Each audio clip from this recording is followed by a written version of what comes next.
Hello, જય માતાજી, જય શ્રી કૃષ્ણ. મિત્રો, આજની વાર્તા શરૂ કરીએ પહેલાં જો તમને મારો વિડીયો પસંદ આવે તો લાઇક અને શેર કરી દેજો. ચેનલ પર જો તમે નવા હોય તો ચેનલને સબસ્ક્રાઈબ કરી દેજો. ચલો શરૂ કરીએ આજની વાર્તા. નિરાશ્રિત. ગીતાબેને કામ પૂરું કરી ચશ્મા ઉતાર્યા. તેમને ઠંડી લાગતી હતી. હજુ 7 જ થયા હતા, પરંતુ શિયાળાની સાંજ રાત્રિમાં પરિણમી ચૂકી હતી. ચોકીદારને ઓફિસ બંધ કરવાનું કહી શાલ ઓઢી તેઓ તેમના રૂમ તરફ ચાલ્યા. ગીતાને અહીં આવે 2 દિવસ થયા હતા.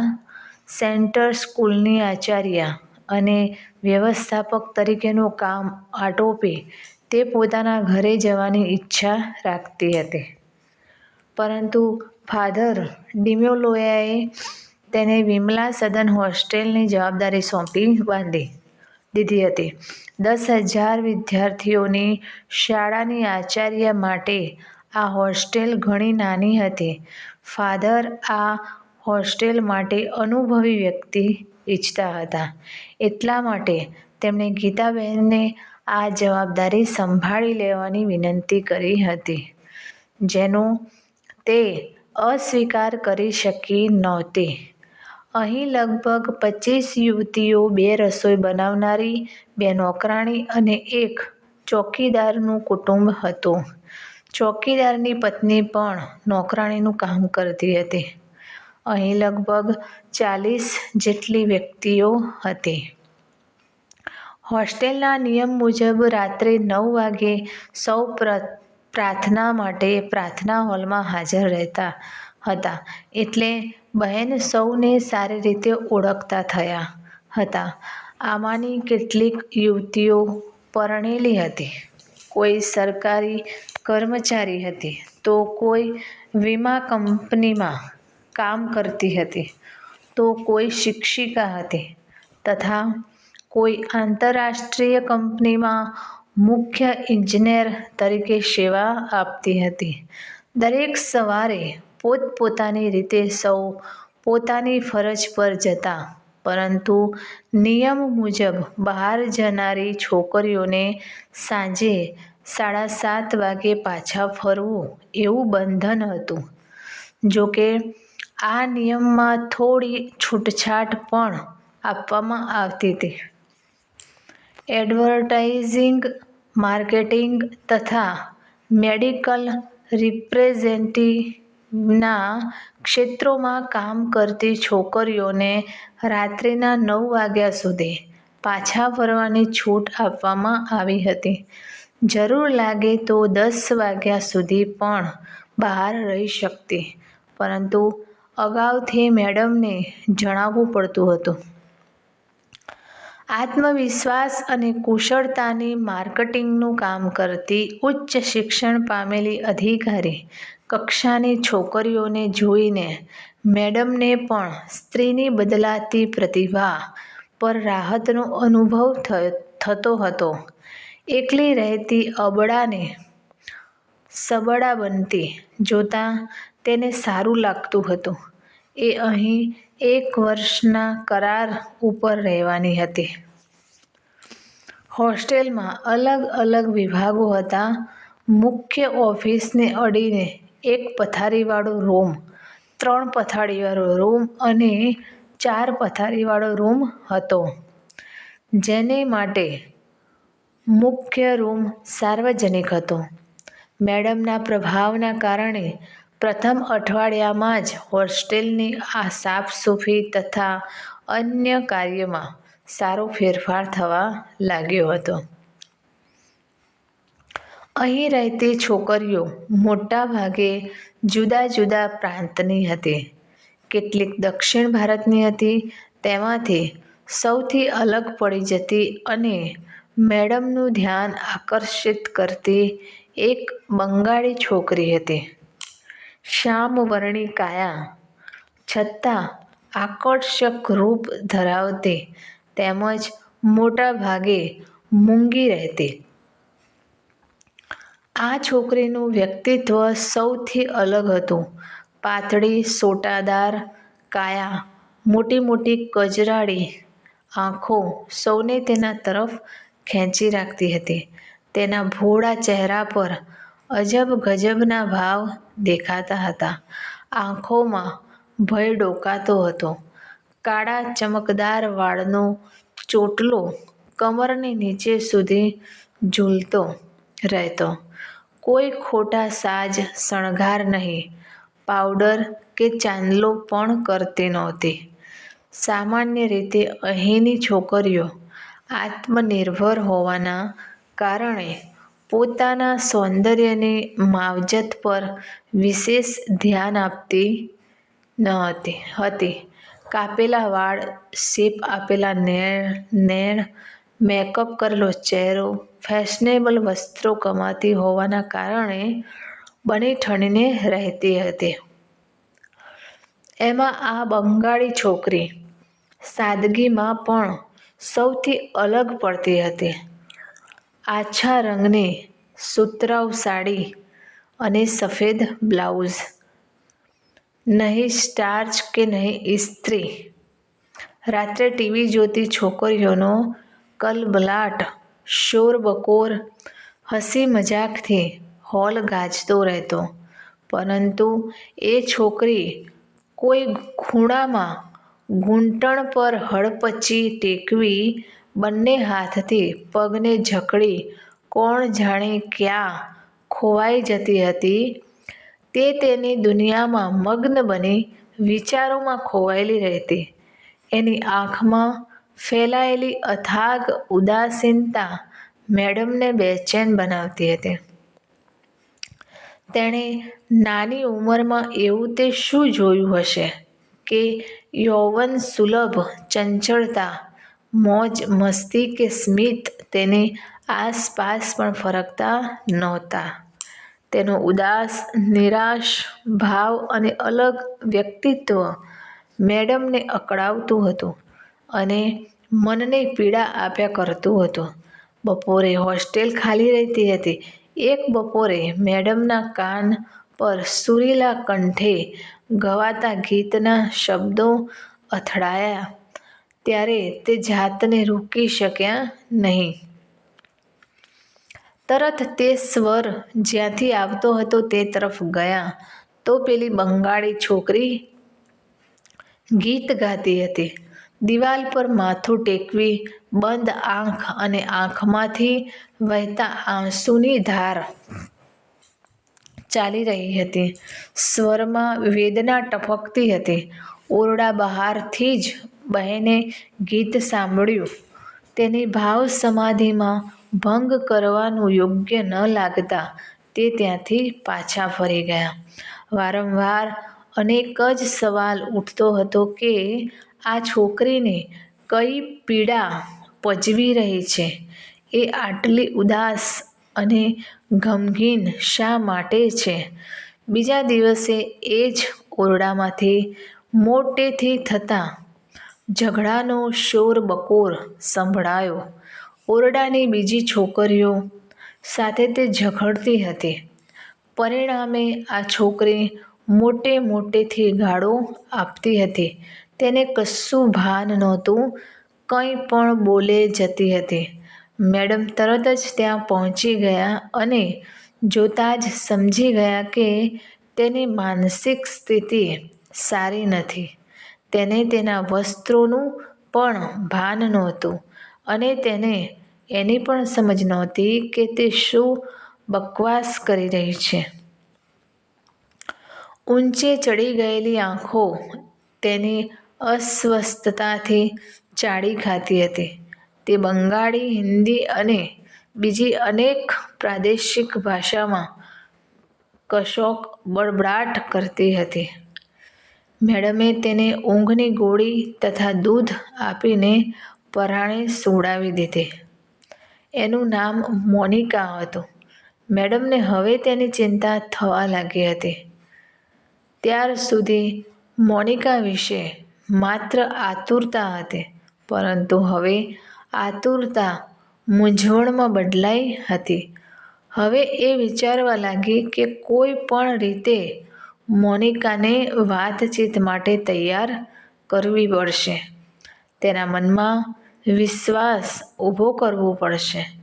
મેડમ વિચારતા હતા કે તે શું ખુલ્લા મને વાત કરશે. તેના મનની વાત કરી તે તેના મનનો ભાર હળવો કરશે, પરંતુ એમાં કશી શંકાને સ્થાન નહોતું કે તે કોઈ મોટા આઘાતને મનમાં દબાવીને જીવતી હતી. મોનિકા વિશે મેડમે પૂછપરછ શરૂ કરી.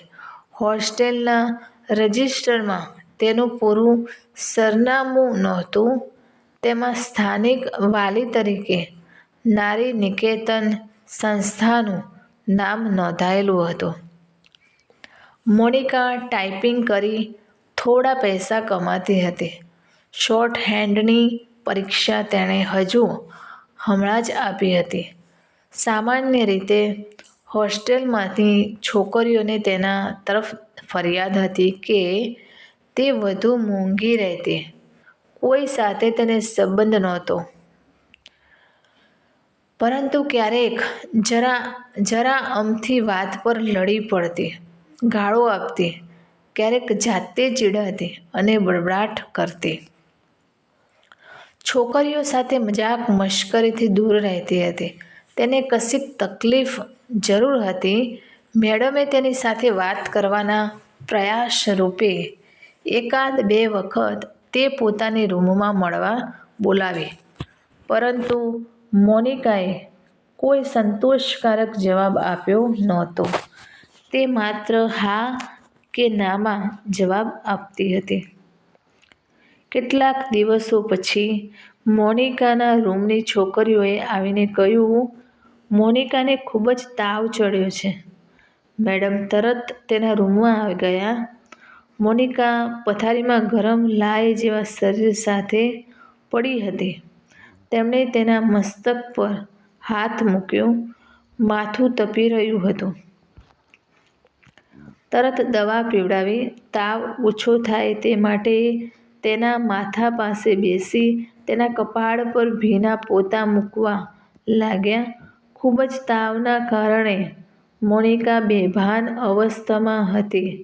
તે બડબડાટ કરતી હતી, માને ઘરે જઈશ, મારા ઘરે જઈશ. મમ્મી પપ્પા ક્યાં છે? તેનો બડબડાટ સાંભળી મેડમનું હૈયું ભરાઈ આવ્યું. બિચારી એકલી બાળકી ઘર છે કે નહીં, પરંતુ ઘરે જવા ઈચ્છે છે. મા બાપની યાદ આવે છે. બેભાન અવસ્થામાં દિલની વાત મોંમાંથી નીકળી રહી હતી. તેનું ઘર તો છે જ નહીં, તો શું આ પહેલાં તેના ઘરમાં મા બાપ હતા કે પછી આ એનું સપનું માત્ર છે? તેમને કંઈ જ સમજણ પડતી નહોતી. સવારે તાવ થોડો ઘટ્યો. મોનિકા ખૂબ જ અશક્ત બની ગઈ હતી. ચહેરો સુકાઈ ગયો હતો. આંખો બહાર નીકળી આવી હતી. બાથરૂમ સુધી જવાની શક્તિ તેના શરીરમાં રહી નહોતી. તેની શારીરિક તથા માનસિક હાલત જોઈને તેની યોગ્ય સારવાર થઈ શકે તેમ માની નજીક રહેતા ડૉક્ટર દંપતી યાદ આવ્યા. સરકારી નોકરીમાંથી નિવૃત્તિ લીધા પછી આ દંપતીએ હોસ્પિટલ શરૂ કરી હતી. ચતુર્વેદી ડૉક્ટર દંપતી મેડમના મિત્ર હતા. તેઓ તેમને માનથી જોતા હતા. મોનિકાની સારવાર કમલા ચતુર્વેદી સારી રીતે કરી શકે તેવો તેમને પૂરેપૂરો વિશ્વાસ હતો. તેમણે ડૉક્ટર કમલાને મોનિકા વિશે ફોન પર વાત કરી અને મોનિકાને લઈને હોસ્પિટલ પહોંચ્યા. મોનિકા અશક્ત તથા તાવના કારણે અર્ધ બેભાન અવસ્થામાં હતી. ડૉક્ટરે તેની સંપૂર્ણ તપાસ કરી. નર્સની મદદથી તેના કપડાં બદલાવ્યા તથા ઇન્જેક્શન વગેરે આપી તેમની પાસેથી હૈયાધારણ મેળવી ડૉક્ટર કમલા મેડમ પાસે આવી અને બોલી, ગભરાવાની જરૂર નથી. અશક્તિ ખૂબ જ છે. 2-3 દિવસમાં ઠીક થઈ જશે. મેં દાખલ કરી દીધી છે. તેનું ગર્ભપાત કરાવ્યો છે.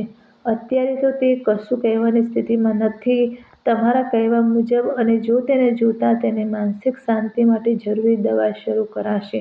તમે ચિંતા ન કરશો. હું તમને અવારનવાર ફોન પર સમાચાર આપતી રહીશ. તમે 3 દિવસ પછી આવજો. ત્યાં સુધીમાં આશા છે કે તે સ્વસ્થ થઈ જશે.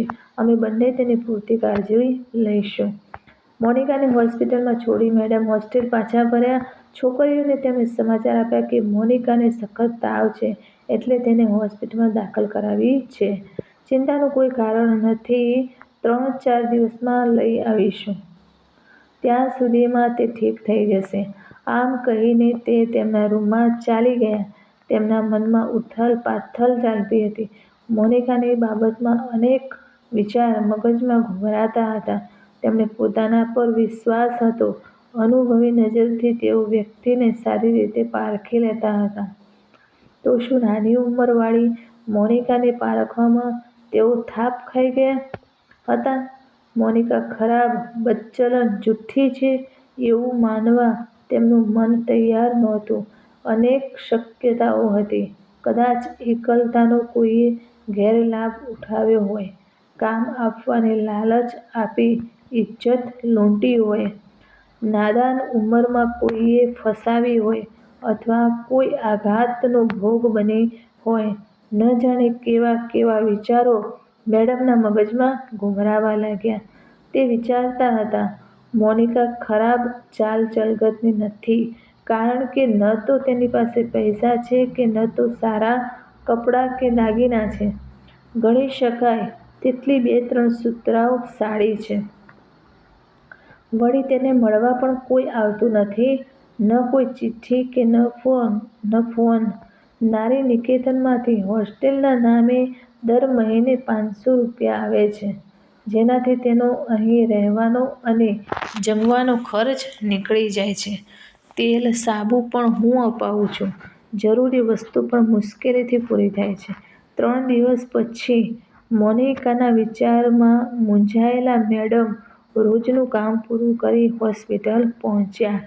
બપોર સુધીમાં કમલા પણ કામમાંથી પરવારી જતા. મેડમ મોનિકાના રૂમમાં ગયા. તે પથારીમાં સૂતી હતી. તેના ચહેરા પર ફરી તે જ દેખાતું હતું, શાંત, અસહાય. મોનિકાને જોઈ બહેનના મનમાં મમતા ઉભરાઈ આવી. તેમણે મોનિકાને માથે પ્રેમથી હાથ મૂક્યો. ત્યારે મોનિકાએ આંખ ખોલી બહેનના હાથને 2 હાથથી પકડી તે બોલી, "દીદી, મને ખોટી ન સમજશો. હું ખરાબ નથી. મારો વિશ્વાસ કરજો કે મેં કોઈ ખોટું કામ કર્યું નથી. દિલીપ ઈચ્છતો હતો કે બાળકનો ઉછેર સારી રીતે થાય, અમારા જેવી મુશ્કેલી નડે નહીં.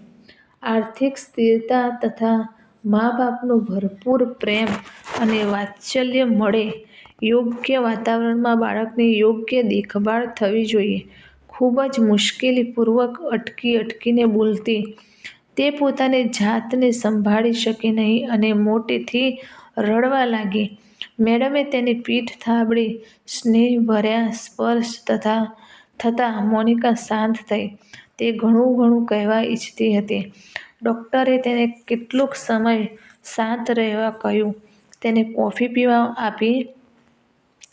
ત્યારબાદ મોનિકાને હૈયાધારણ આપતા બોલ્યા, "તું મનમાં ગાંઠ વાળી દે કે અમે તારા હિતેચ્છુ છીએ. કશું છુપાવ્યા વિના મનની વાત કહે. અમે આરામથી બનતી મદદ કરીશું." ડોક્ટરના આ શબ્દોથી મોનિકાને ધીરજ બંધાઈ. તે બોલી, "દીદી, હું તમને બધું કહેવાની જ હતી.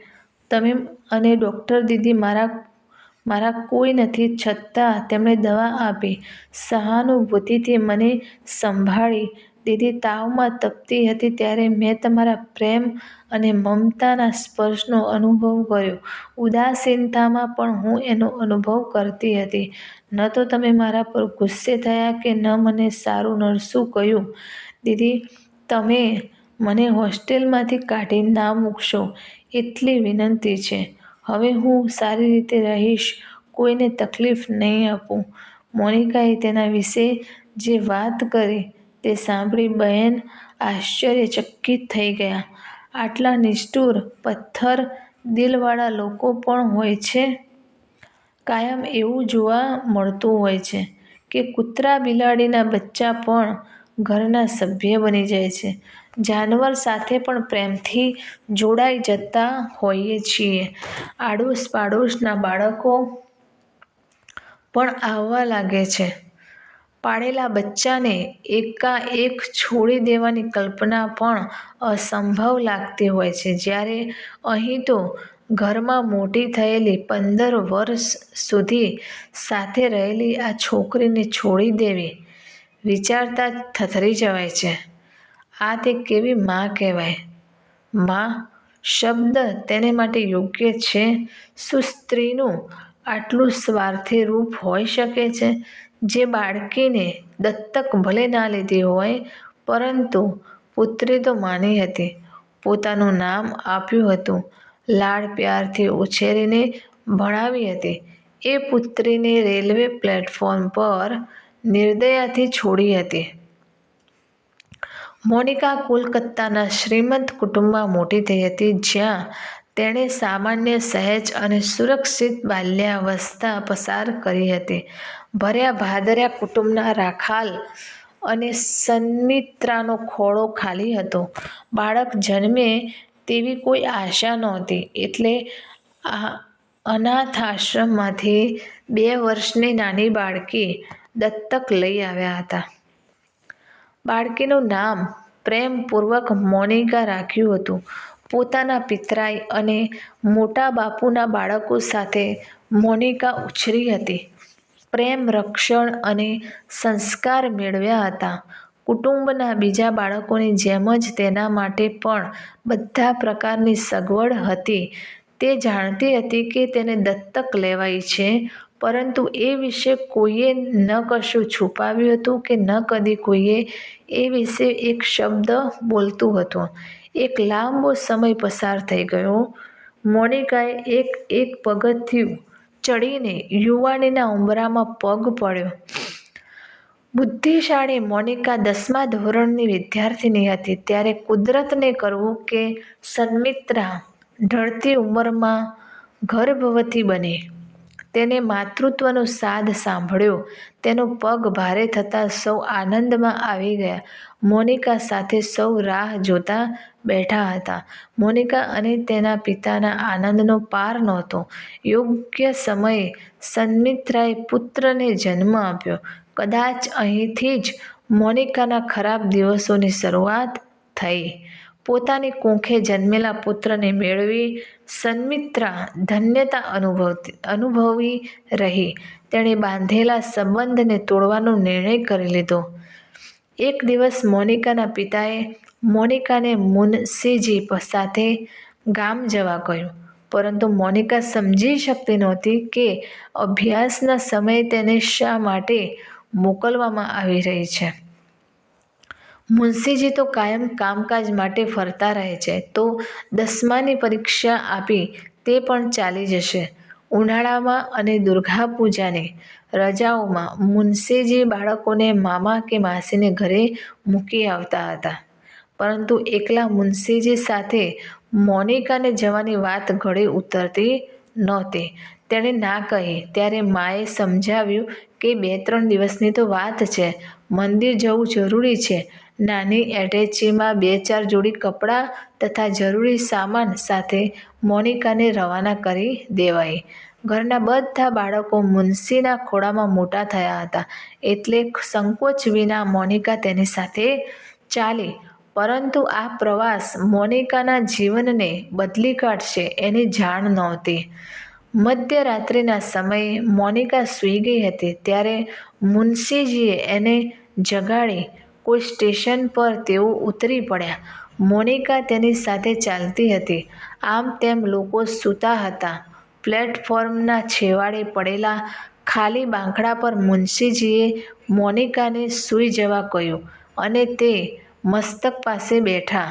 2 કલાક પછી બીજી ટ્રેનમાં જવાનું હતું, એટલે કોઈ ચિંતા વિના મોનિકા ઊંઘી ગઈ. ત્યારે મુનશીજી ચૂપચાપ ચાલ્યા ગયા. ઘણો સમય વીતી ગયો. માથા પર ઠક ઠક અવાજ થતાં મોનિકા એકદમ જાગી ગઈ. સૂર્યનો પ્રકાશ ફેલાઈ ગયો હતો.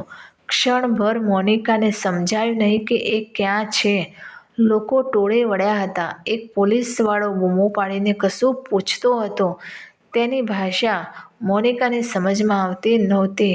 મુનશીજી કશે દેખાતા નહોતા. મોનિકા પાસે ટિકિટ નહોતી અને ન પૈસા હતા. સ્ટેશન માસ્તરને મોનિકાએ મુનશીજી વિશે કહ્યું, પરંતુ આસપાસ તપાસ કરવા છતાં મુનશીજી ન મળ્યા.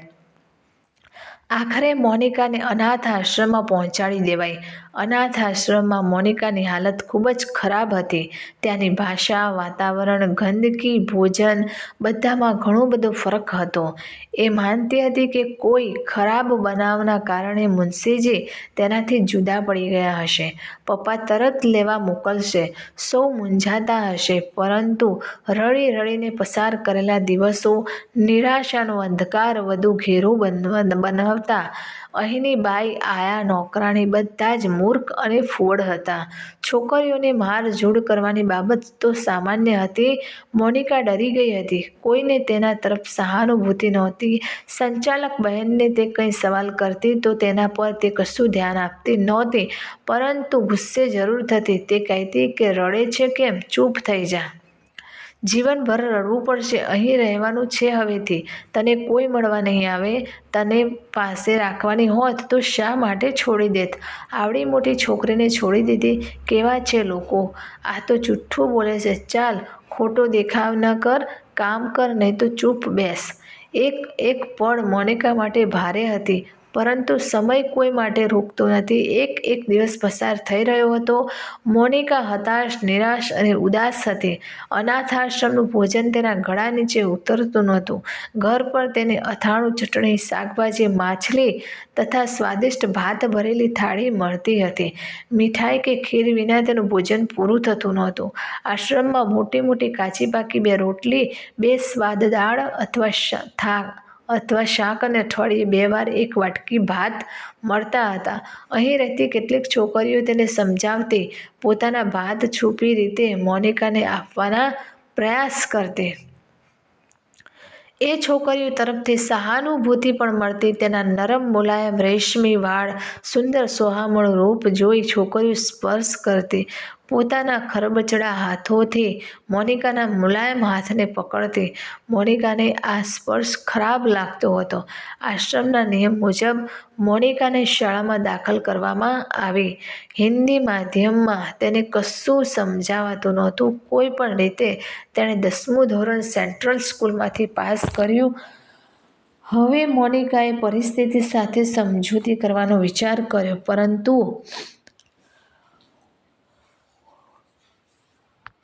અનાથ આશ્રમના નિયમ મુજબ 18 વર્ષની ઉંમર પૂરી થતાં બધાને અહીંથી કાઢી મૂકવામાં આવતા હતા. મોનિકા સમજદાર હોવાથી ઘણા સમયથી તેને આશ્રમની સંચાલિકા બહેન કહેતી હતી, નખરા તમાશા કરનારી છોકરી, તું મોટી થઈને જઈશ ક્યાં? રાણી સમજી શકે છો તું? ખૂબ પૈસા કમાવાનું કામ કરજે. પુરુષ તો તેને રાણી બનાવશે. તે જ મોનિકાના ઉપાંગો સાથે શારીરિક છૂટછાટ લેતી, ચૂંટી ખણતી, ન સમજાય તેવા ઇશારા કરતી, અપશબ્દો તો કાયમ બોલતી રહેતી હતી. ગુસ્સામાં મોનિકાએ અપશબ્દો શા માટે બોલતી હતી તે મેડમની સમજમાં આવ્યું. મોનિકાએ જે સાંભળ્યું હતું તે માનસિક દ્વંદ્વ અથવા અસુરક્ષિત અનુભવ થતો ત્યારે તે શબ્દ દ્વારા બોલી દેતી હતી. મોનિકાને ડર હતો કે એ હવે જશે ક્યાં? જીવનની આ નાજુક પળોમાં કે જ્યારે માનસિક રક્ષણ અને સમજની જરૂર હતી, એ સમયે તેને માનવ મહેરામણમાં ધકેલી દેવાઈ હતી. અનાથ આશ્રમ દ્વારા અદાલતે મોનિકાના ઘરવાળાઓને સમન્સ કોલકાતા મોકલી આપ્યો હતો, પરંતુ મોનિકાની ચિંતા કોને હતી જે તેના પ્રત્યે ધ્યાન આપે? ન પોલીસ કોલકાતા ગઈ અને ન તો સમન્સનો કશો જવાબ મળ્યો. મોનિકાને અહીં દાખલ થઈ 1 વર્ષ થવા આવ્યું હતું. એને અહીંથી નાસી જવાનું મન કરતું હતું. લોકોના સ્પર્શ, ધક્કા અને લોલુપતાભરી નજરના કારણે તે ડરતી હતી. કોલેજમાં જતા આવતા પણ ત્યાંના ચોકીદાર વગેરેની ખરાબ નજર તેને સહન કરવી પડતી હતી.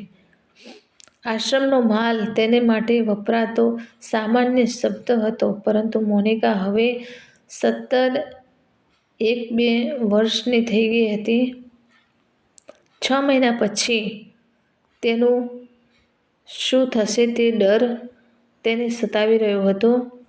આખરે છેલ્લા પ્રયાસ રૂપે વિચાર કરીને મોનિકાએ તેની માસીને એક પત્ર લખી નાખ્યો. માસી તરફ મોનિકાને વિશેષ પ્રેમ હતો. માસીએ આ શહેરની નારી નિકેતનનો સંપર્ક કર્યો. તેણે ત્યાં મોનિકાના અભ્યાસ થતાં રોજના પૈસા જમા કરાવ્યા, પરંતુ તે જાતને મળવા ન આવી. 1 મહિનામાં મોનિકાને ત્યાંથી કાઢી મૂકીને વિમલા સદન હોસ્ટેલમાં દાખલ કરાવી દીધી. મોટી બહેન દ્વારા કરવામાં આવેલા પાપનું પ્રાયશ્ચિત નાની બહેન એટલે કે માસીએ આ રીતે કર્યું. આ હોસ્ટેલ સ્વચ્છ અને સ્વતંત્ર હતી એટલે મોનિકા અહીં સારી રીતે રહી શકી. તેને ટાઈપિંગ અને શોર્ટહેન્ડની તાલીમ આપવામાં આવી એટલે તે તેના પગ પર ઊભી રહી શકે. 12મા ધોરણનો અભ્યાસ પણ તેણે આ વર્ષથી શરૂ કર્યો હતો. મોનિકા ટાઈપિંગ માટે જ્યાં જતી હતી ત્યાં બપોરે રિસેસમાં તે કામ વિનાની રહેતી હતી. ત્યાં નાના બગીચામાં મોનિકા કલાકનો સમય પસાર કરતી હતી. પોતાને એકાંકી માનતી હતી. અચાનક આવેલા અનાથરૂપી રાક્ષસ તેને ગળી જવા લાગ્યો હતો. નિરાશા અને અજ્ઞાત ભય તેને નિરુત્સાહ બનાવતો હતો. મરી જવું સારું એવું એને લાગતું હતું. અનાથાશ્રમ કરતાં હોસ્ટેલમાં મોનિકાની હાલત સારી હોવા છતાં મનોબળ ડગમગી રહ્યું હતું. બગીચાની બહાર રિક્ષા સ્ટેન્ડ હતું જ્યાં દિલીપ રોજ આવતો હતો. તે સવારના બધા બાળકોને 2 વાગે ઘર પહોંચાડી જમી પરવારી અહીં સમય પસાર કરવા આવતો. તે ઉદાસ બેસી રહેતી મોનિકાને રોજ જોતો હતો. દિલીપે તેની સાથે પરિચય વધાર્યો. દિલીપની આત્મીયતા અને સહાનુભૂતિએ મોનિકા માટે મલમનું કામ કર્યું. મોનિકા તેની સાથે હળી મળી ગઈ. ધીરે ધીરે તેણે દિલીપને પોતાની વિતકકથા સંભળાવી. દિલીપે ધીરજ આપી જીવવા માટેનું ભાથું બંધાવ્યું. દિલીપ પોતે પણ કાકાના રોટલા પર જીવતો એકાંકીપણાનો શિકાર હતો. એ મોનિકાની પીડાને સમજતો હતો. એક સમાન દુઃખવાળા એકમેકને પ્રેમ કરવા લાગ્યા. દુનિયાથી સતામણી પામેલી મોનિકા દિલીપને ગુમાવવાની ઈચ્છા રાખતી નહોતી. આખરે તેણે દિલીપને લગ્નના પવિત્ર બંધને બંધાઈ જવાનું કહ્યું. ત્યારે તે ગર્ભવતી બની ગઈ હતી. મેડમે પૂછ્યું, તું કોલકાતા જવાની ઈચ્છા રાખે છે? હું જાતે તને લઈ જઈશ. મોનિકાએ તરત કહ્યું, ના દીદી, કદાપી નહીં. હું બળજબરીથી કોઈ પાસેથી કશું લેવાની ઈચ્છા રાખતી નથી. એકવાર મારે તેમને પૂછવું છે કે કયા અધિકારથી તેમણે મને દત્તક લીધી અને પછી આ મહાસાગરમાં ગોથા ખાવા મને ધકેલી દીધી. હું જન્મથી જ અનાથ હતી. અનાથાશ્રમમાં જ મોટી થઈ હોત તો શું વાંધો હતો? આ ગંદા વાતાવરણથી તો દૂર રહી શકત. શા માટે મારી સાથે વિશ્વાસઘાત કર્યો? અનાથાશ્રમના અનુભવનું કેવી રીતે વર્ણન કરું? કાચી વયમાં મને જગતની હચકામાં હલકી છબી જોવા મળી. મારી બુદ્ધિ વ્યર્થ ગઈ. શિક્ષણ લેવાના અમૂલ્ય વર્ષો બરબાદ થઈ ગયા. જો હું પહેલેથી જ અનાથાશ્રમમાં રહી હોત તો અભ્યાસનું મહત્વ સમજી મારા માર્ગ આગળ વધત. મને ક્યાંયની ન છોડી. માસી અને દિલીપે મને ટેકો ન આપ્યો હોત તો મરી ગઈ હોત અથવા તો ગાંડાની હોસ્પિટલમાં જરૂર પહોંચી ગઈ હોત. મેડમે તેના મસ્તક પર હાથ ફેરવ્યો. ડૉક્ટર કમલાએ વાતનો વિષય બદલતા કહ્યું, જે થયું તે થયું. આ સ્થિતિમાં તારે લડવાનું છે. 3-4 દિવસ મારી પાસે રહીને આરામ કર અને તારા અને દિલીપના માટે જરૂર કશુંક કરીશું. ગીતાબાઈને ભાડ કાઢીને દિલીપને બોલાવ્યો. તે સજ્જન, મહેનતુ અને પ્રામાણિક છોકરો હતો. દિવસભર ઓટો રિક્ષા ચલાવતો, રાત્રે અભ્યાસ કરતો હતો. કોલેજના છેલ્લા વર્ષમાં હતો. રિક્ષા માટે તેણે બેંકમાંથી લોન લીધી હતી. તે ભરપાઈ કર્યા પછી પણ સારી એવી રકમ બચતી. તે જલ્દી લોનમાંથી મુક્ત થઈ ઘર બનાવવાની ઈચ્છા રાખતો હતો. હાઉસિંગ બોર્ડની કોલોનીમાં 3-4 છોકરા ભેગા રહેતા હતા. તેણે મોનિકાને સાથે રહેવા કહેલું, પરંતુ મોનિકાનું મન સ્થિતિના કારણે દુઃખી હતું. તે આત્મવિશ્વાસ ગુમાવી બેઠી હતી. દિલીપે તેની ઈચ્છાનો આદર કરી અને લગ્ન કરી લીધા. ડૉક્ટર કમલાએ કહ્યું કે મોનિકા, દિલીપનું પ્રેમ, રક્ષણ અને આત્મીયતાને કારણે સામાન્ય જીવન જીવી શકશે. માનસિક રીતે તે પૂર્ણ સ્વસ્થ છે. મોનિકા પતિનું સાનિધ્ય મેળવે એ જરૂરી છે. મોનિકાને તેણે હોસ્પિટલમાં નોકરી આપી. મેડમને મોનિકા વિશે બધું જ કહ્યું. મેડમે અને ડૉક્ટર કમલાએ મોનિકાના લગ્નની નોંધણી કરાવી. નારી નિકેતનમાંથી વાસણ અને અન્ય ઘરવખરી અપાવી. એક રૂમનું મકાન ભાડે અપાવી દીધું. આખરે મોનિકાને તેના જીવનનો કિનારો મળી ગયો. તો મિત્રો, આ કહાની તમને કેવી લાગી તે કોમેન્ટ કરીને જરૂર જણાવશો. અને વિડીયો પસંદ આવ્યો હોય તો લાઈક અને શેર કરી દેજો. અને ચેનલ ઉપર જો તમે નવા હોય તો ચેનલને સબસ્ક્રાઈબ કરી દેજો. ફરીથી મળીશું આવી જ એક નવી કહાનીની વાર્તા સાથે. ત્યાં સુધી જય માતાજી, જય શ્રી કૃષ્ણ, હર હર મહાદેવ. Thanks for watching.